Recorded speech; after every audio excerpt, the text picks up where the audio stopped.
A ver, pensemos un momento. Cada vez que guardamos una foto en la nube, vemos una serie o tenemos una videollamada, estamos tirando de un centro de datos. Estas infraestructuras gigantescas son, literalmente, el corazón de nuestra vida digital. Pero claro, tienen un apetito de energía que es voraz. Y aquí viene la pregunta del millón. Cuando la red eléctrica se queda pequeña y hay que ampliarla para darles de comer, ¿quién paga esa factura? Bueno, para desenredar este lío vamos a seguir una hoja de ruta muy clara. Primero vamos a ver cuál es el verdadero dilema de los centros de datos, que ya adelanto que no es el que todo el mundo piensa. Después viajaremos a Irlanda para ver una advertencia muy seria de lo que puede pasar. De ahí aterrizaremos en el reto específico que tenemos en España y nos haremos la gran pregunta: ¿quién paga la fiesta? Y para terminar veremos cómo se podría conseguir un crecimiento digital sin poner en jaque nuestra red eléctrica. Venga, vamos al lío. Normalmente, cuando se habla de esto, todo el mundo se fija en cuánta energía consumen los centros de datos a lo largo del año. Pero el problema real, el que de verdad estresa a la red eléctrica, no es la energía, es la potencia. Y aquí tenemos que entender un concepto que es fundamental: la potencia firme. Para que nos hagamos una idea, no es la cantidad total de agua que hay en un embalse, sino el chorro constante que tiene que salir por el grifo sin fallar ni un solo segundo. Es la garantía de tener suministro sin interrupciones 24/7. Aquí se ve el contraste de una forma clarísima. Mientras el consumo de una ciudad sube y baja a lo largo del día, según la estación, la demanda de un centro de datos es una línea recta y siempre arriba. Es una carga constante, intensiva y que no para nunca. No descansa por la noche, ni los fines de semana, nada. Pensemos en una industria de las que consumen una barbaridad de electricidad, como una acería. Ahora imaginemos que toda esa demanda masiva y continua se concentra en un único punto del mapa, como si metiéramos toda la fábrica en un solo edificio. Pues esa es la tensión que un centro de datos le mete a la infraestructura eléctrica local. Es brutal. Vale, y ahora vamos a ver qué pasa cuando esto ocurre en el mundo real. Para entender los riesgos solo tenemos que mirar a Irlanda. Su caso es una advertencia muy seria de lo que pasa cuando esta demanda se convierte en un problema para todo el sistema. Un 20%. Es que la cifra es para pararse a pensar. Los centros de datos llegaron a consumir una quinta parte de toda la electricidad de Irlanda. Ojo, de un país entero.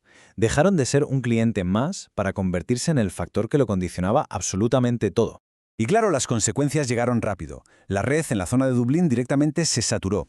Esto puso en riesgo la seguridad del suministro para todo el mundo. Tuvieron que tirar más de la generación térmica de respaldo, o sea, de quemar combustibles fósiles, y se les complicó muchísimo integrar las energías renovables, que por su naturaleza van y vienen. ¿Y cómo reaccionó el gobierno irlandés? Pues no los prohibió, pero sí que endureció las reglas del juego una barbaridad. Empezaron a mirar cada nueva conexión con lupa, caso por caso. Pusieron restricciones geográficas para que no se concentraran más y, esto es clave, les exigieron que los nuevos proyectos trajeran su propia generación de energía o sus propios sistemas de respaldo. Y con esto volvemos a España.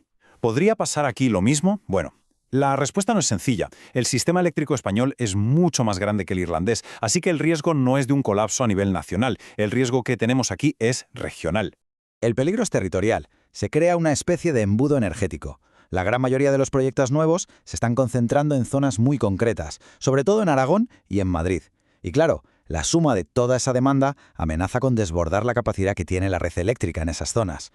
Esto nos lleva a otro concepto que es clave: la inversión inducida por demanda. ¿Qué significa esto? Pues son todas esas obras, como ampliar subestaciones o construir nuevas líneas de alta tensión, que se tienen que hacer única y exclusivamente porque un nuevo gran consumidor, como un centro de datos, se va a enchufar a la red.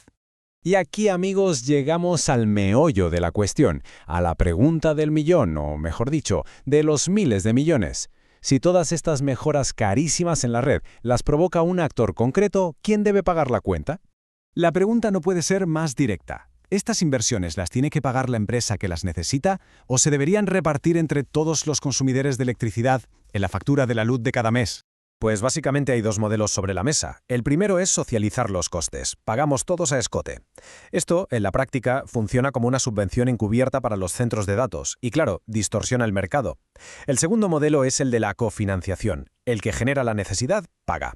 Esto manda una señal de costes al mercado que es mucho más eficiente y transparente.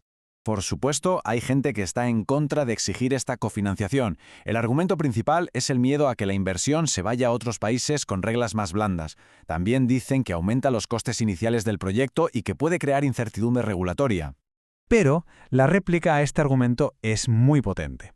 Para estas megaempresas tecnológicas, los hyperscalers, a menudo lo más importante no es ahorrarse algo de dinero al principio. Lo que de verdad valoran es la estabilidad a largo plazo y tener un acceso a la energía que sea 100% fiable.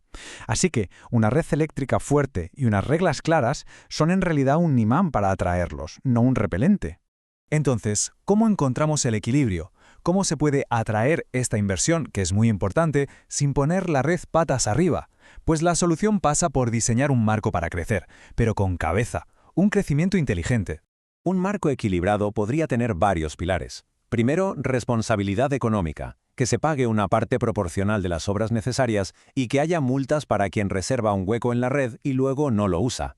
Y segundo, inteligencia de red. Dar prioridad a los proyectos que ya vienen con los deberes hechos, con su propia energía o almacenamiento. Exigirles la máxima eficiencia y, sobre todo, evaluar el impacto de todos los proyectos juntos en cada zona, para no repetir los errores de Irlanda. Y todo esto nos lleva a la reflexión final, que es la clave de todo el asunto. La elección estratégica no es inversión o regulación. La clave está en diseñar unas reglas de juego inteligentes que consigan alinear la expansión digital, que es necesaria, con la estabilidad de nuestro sistema eléctrico, que es imprescindible.